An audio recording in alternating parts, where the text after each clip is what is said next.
आजकल नेट पे एक सैलेड बहुत वायरल हो रहा है, तो सोचा मैं भी बना लूँ, तो फिर मैंने बना ही लिया।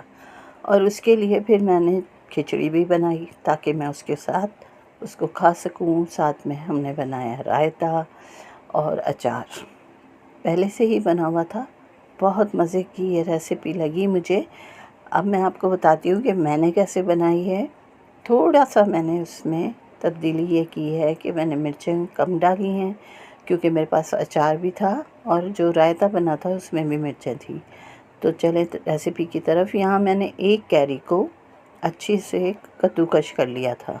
प्याज मैंने काट के बहुत देर पहले ही धो के और उसका तमाम पानी खुश्क कर दिया था और वो भी इसमें शामिल किया था। अब मैं आपको बताती हूँ कि मैंने इसमें मसाले क्या कुछ डाले हैं। ये गुड़ है, गुड़िया शक्कर है, ज़ीरा है, धनिया, हल्दी पाउडर, नमक और कुटी हुई लाल मिर्चें।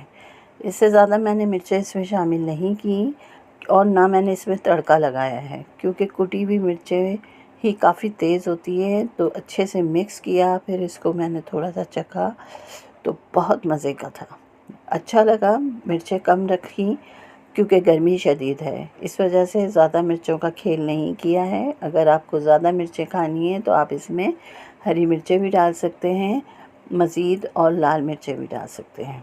तो मेरी तरफ से तो ये पास है भाई। बहुत अच्छा सैलेड था, ठंडा ठंडा कैरी का मज़ा आया। चलें इजाज़त दें, अल्लाह हाफ़िज़।